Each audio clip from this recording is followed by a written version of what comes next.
नमस्कार। आकाशवाणी से प्रस्तुत है समाचार प्रभात।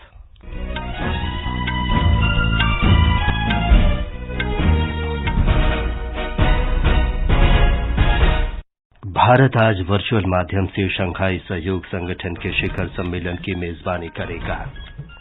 प्रधानमंत्री नरेंद्र मोदी आंध्र प्रदेश के पुट्टापर्थी में साईं हीरा ग्लोबल कन्वेंशन सेंटर का उद्घाटन करेंगे। G20 देशों की अनुसंधान और नवाचार समूह तथा अनुसंधान मंत्रियों की बैठक आज मुंबई में शुरू होगी। राष्ट्रीय अन्वेषण अभिकरण ने महाराष्ट्र में ISIS मॉड्यूल का भंडाफोड़ किया, 4 आरोपी गिरफ्तार। देश के विभिन्न हिस्सों में 12 दिन की वार्षिक कांवड़ यात्रा आज से शुरू हो रही है और बंगबंधु फुटबॉल सैफ चैंपियनशिप के फाइनल में बेंगलुरु में आज शाम भारत का सामना कुवैत से होगा। समाचार प्रभात के साथ मैं विमलेंदु पांडे। भारत आज वर्चुअल माध्यम से शंघाई सहयोग संगठन के शिखर सम्मेलन की मेजबानी करेगा।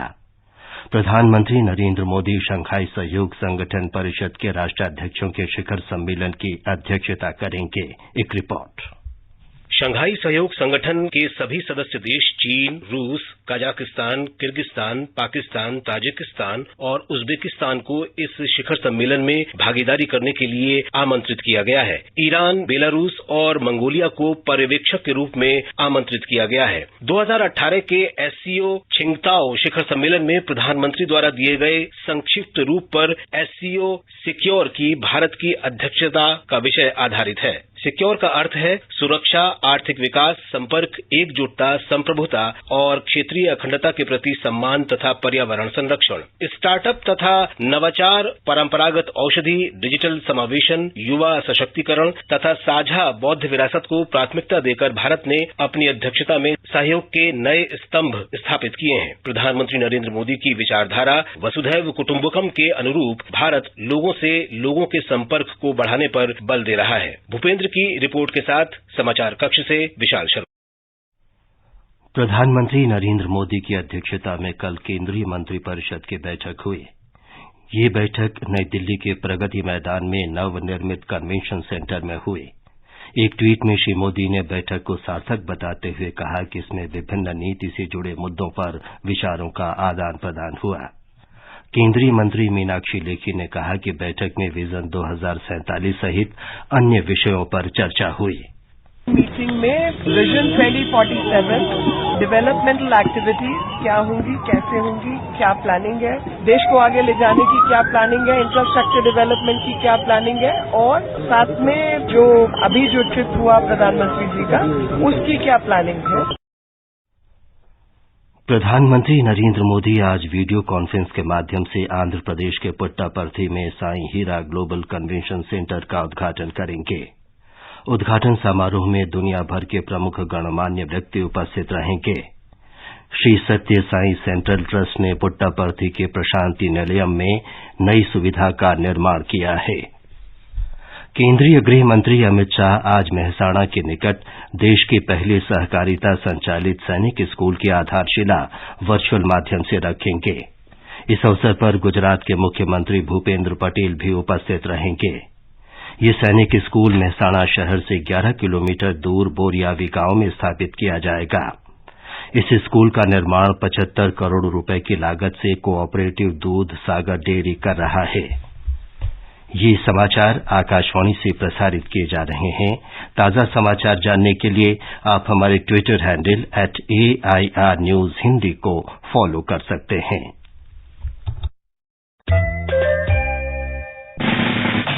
खुजली झटपट दूर करे, जालिम लोशन, वही नाम वही काम, कुछ भी नहीं बदला। चर्म रोगों का दुश्मन जालिम लोशन। समाचार प्रभात में आपका फिर स्वागत है। G20 देशों की अनुसंधान और नवाचार समूह और अनुसंधान मंत्रियों की बैठक आज मुंबई में शुरू होगी। समान समाज के लिए अनुसंधान और नवाचार विषय पर इस वर्ष भारत ने कुल 5 बैठकों की मेजबानी की है। G20 सदस्य देशों के अनुसंधान मंत्री, आमंत्रित अतिथि देश और अंतर्राष्ट्रीय संगठनों सहित 100 से अधिक विदेशी प्रतिनिधि बैठक में भाग ले रहे हैं। एक रिपोर्ट। RRIG शिखर सम्मेलन की अध्यक्षता आज विज्ञान और प्रौद्योगिकी विभाग के सचिव डॉक्टर श्रीवारी चंद्रशेखर करेंगे। उद्घाटन सत्र में वे अपना स्वागत भाषण प्रस्तुत करेंगे। इसके बाद G20 सदस्यों, आमंत्रित देशों और अंतर्राष्ट्रीय संगठनों के प्रतिनिधि RRIG 2023 थीम और प्राथमिकता वाले विषयों पर चर्चा करेंगे। अनुसंधान मंत्रियों की घोषणा और द्विपक्षीय बैठकों के मसौदे पर भी चर्चा की जाएगी। प्रार्थना, आकाशवाणी समाचार, मुंबई।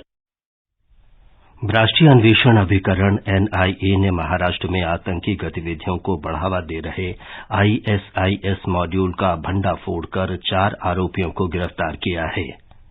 मुंबई, ठाणे और पुणे में छापों के बाद इन लोगों को गिरफ्तार किया गया।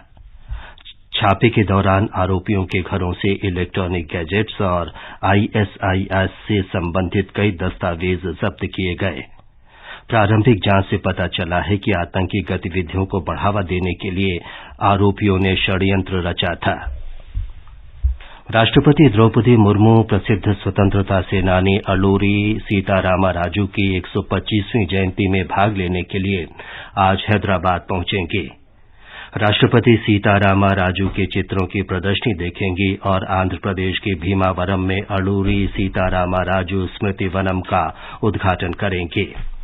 इस अवसर पर क्रांतिकारी स्वतंत्रता सेनानी के जीवन से संबंधित 3D एनिमेशन का भी शुभारंभ किया जाएगा। राष्ट्रपति का कल महाराष्ट्र में गोंडवाना विश्वविद्यालय के दीक्षांत समारोह को संबोधित करने का कार्यक्रम है। वे नागपुर के करोड़ी में भारतीय विद्या भवन के सांस्कृतिक केंद्र का भी उद्घाटन करेंगे। राष्ट्रपति मुर्मू कर्नाटक, तेलंगाना और महाराष्ट्र के 5 दिन के दौरे पर हैं।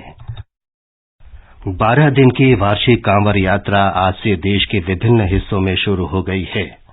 उत्तराखंड और उत्तर प्रदेश की सरकारों ने तीर्थयात्रियों की भीड़ को देखते हुए सुरक्षा के व्यापक प्रबंध किए हैं। उत्तर प्रदेश सरकार ने कांवड़ यात्रा के लिए व्यापक इंतजाम किए हैं। पूरे यात्रा मार्ग पर पुलिस कड़ी निगरानी कर रही है। और जानकारी हमारे संवाददाता से। यात्रा की शुरुआत से पहले ही राज्य के पुलिस महानिदेशक और प्रमुख सचिव गृह ने सभी जिलों के आला पुलिस अधिकारियों के साथ बैठक की और उन्हें कांवड़ यात्रा के दौरान विशेष सतर्कता बरतने को कहा।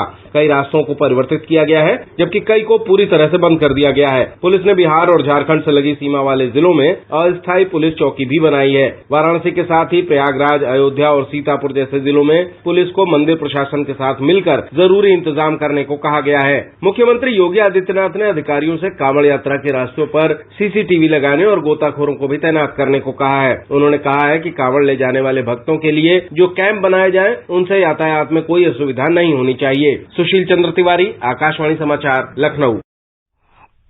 उत्तराखंड में इस साल बड़ी संख्या में कांवड़ियों के आने की उम्मीद है। राज्य सरकार ने यात्रा के लिए सभी तैयारियां पूरी कर ली हैं। चल कांवरिया, चल कांवरिया, चल कांवरिया, चल कांवर। उत्तराखंड में गंगा जल लेने के लिए कांवड़ियों के पहुंचने का सिलसिला शुरू हो गया है। कांवड़ यात्रा को लेकर सरकार ने विशेष प्रबंध किए हैं। वहीं हरिद्वार पहुंचने पर कांवड़ियों पर हेलीकॉप्टर से पुष्प वर्षा की जाएगी। प्रशासन ने यात्रियों की सुविधा के लिए पानी, शौचालय और अन्य मूलभूत सुविधाओं के पूरा मेला क्षेत्र में विशेष प्रबंध किए हैं। साथ ही गर्मी से निजात दिलाने के लिए विभिन्न स्थानों पर पानी के फव्वारों की विशेष व्यवस्था की गई है। सुरक्षा की दृष्टि से जिला प्रशासन ने पूरे मेला क्षेत्र को 12 सुपर जोन, 33 जोन और 153 सेक्टर में विभाजित किया है। पुलिस महानिदेशक अशोक कुमार ने बताया कि पूरे मेले क्षेत्र में ड्रोन कैमरे से नजर रखी जाएगी। गौरतलब है कि कांवड़ यात्रा महाशिवरात्रि के दिन मंदिरों में जलाभिषेक के साथ संपन्न होगी। संजीव सुंदरियाल, आकाशवाणी समाचार, देहरादून।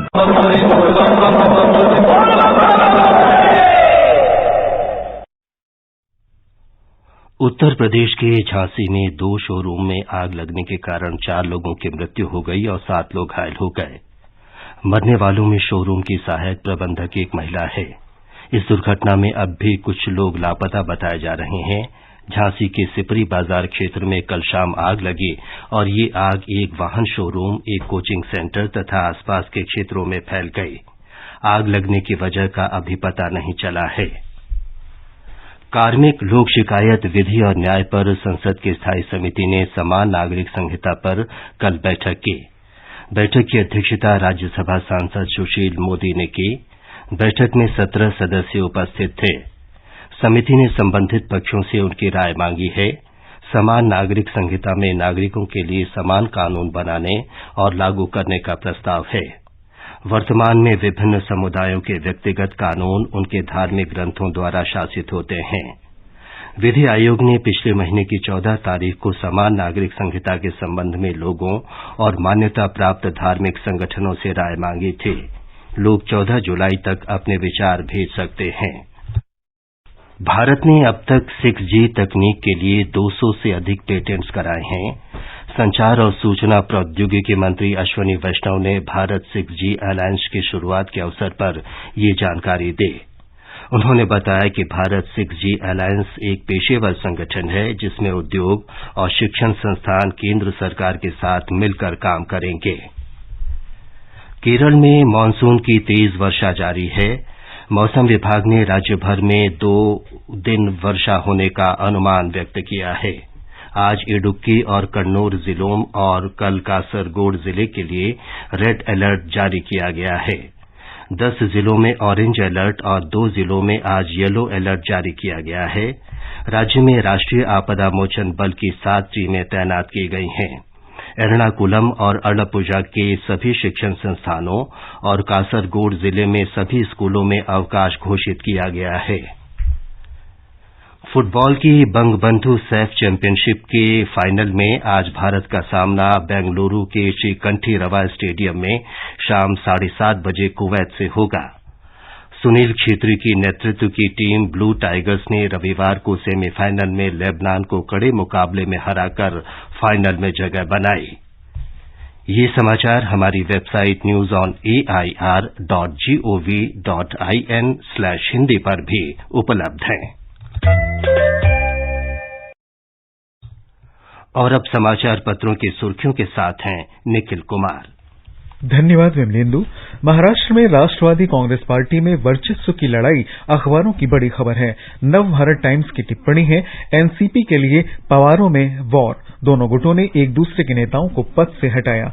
उधर हरिभूमि की टिप्पणी है, महाराष्ट्र में टूट से समाजवादी पार्टी, जनता दल यूनाइटेड और राष्ट्रीय जनता दल तथा आम आदमी पार्टी पर भी मंडराने लगा खतरा। रेलवे में नौकरी के बदले जमीन घोटाले में आरोप पत्र पर अमर उजाला का कहना है, सीबीआई की दूसरी चार्जशीट में बिहार के उप मुख्यमंत्री तेजस्वी भी आरोपी। समान नागरिक संहिता पर संसदीय समिति की बैठक पर जनसत्ता लिखता है, आदिवासियों को समान नागरिक संहिता से बाहर रखने पर जोर। कांग्रेस और दमुक सहित ज्यादातर विपक्षी दलों ने समान नागरिक संहिता पर जोर देने को अगले लोकसभा चुनाव से जोड़ा।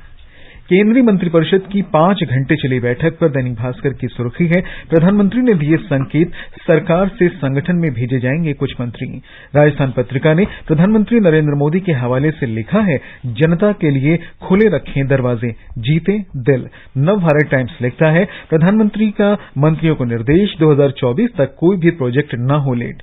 हिंदुस्तान उत्साहजनक शीर्षक से लिखता है, मांग में वृद्धि से उत्पादन और बिक्री में तेजी, विनिर्माण पीएमआई जून में भी 50 से ऊपर।